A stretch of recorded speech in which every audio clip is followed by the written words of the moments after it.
अपन कोरामा सारी रात बहागे या तोरा गोरामा सारी रात बहागे वो तोरा गोरामा।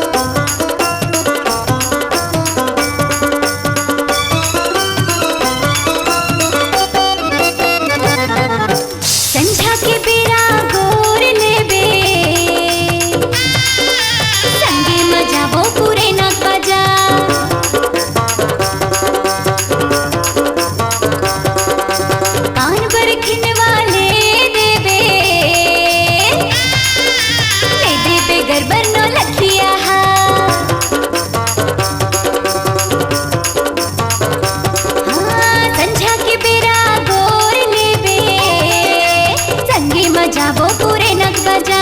कान पर खिनवाले देबे ले देबे गरबर न लखिया हाथ लडोले मिठला ग्राम आहू कई के ना सारी रात बहागेगा तोरा गोरामा सारी रात बहागेगा तोरा गोरामा।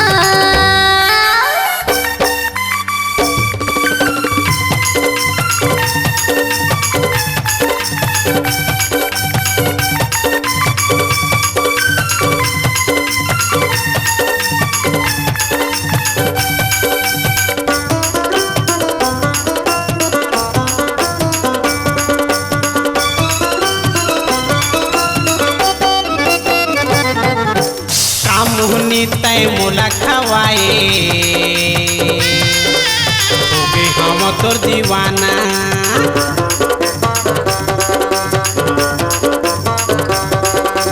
कतेकला तोला समझाओ रे रानी कर खस्ते मन मानी ना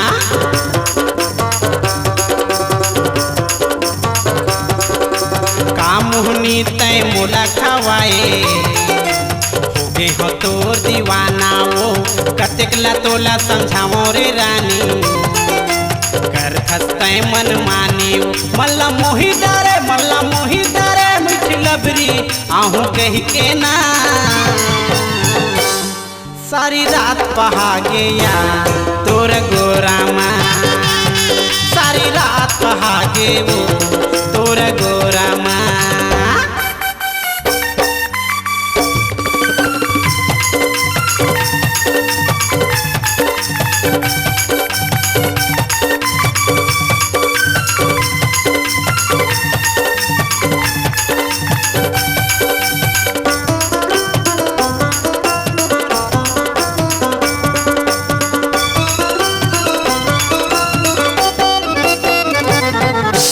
तोर बिना कछ मन नहीं लागे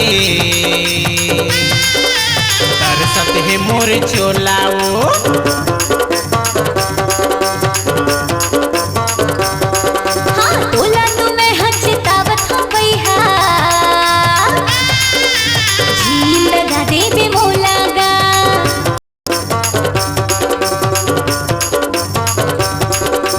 तोर बिना कछ मन नहीं लागे तरसत रहते मोर चोलाओ तोला तुम्हें हंचतावत हो बैहा झील लगा देवे मोला गा जी नहीं सका रह नहीं सका तोर बिना पगला मैं हागा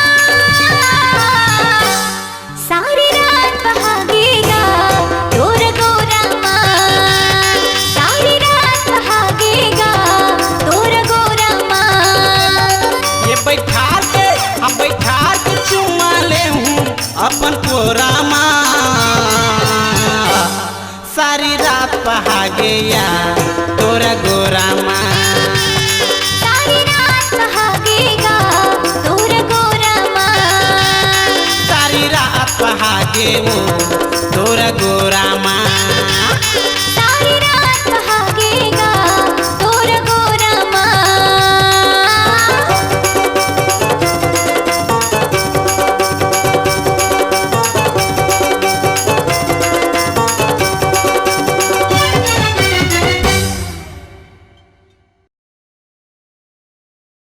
टूरा रिक्शा वाला के सुपरहिट गीतों के लिए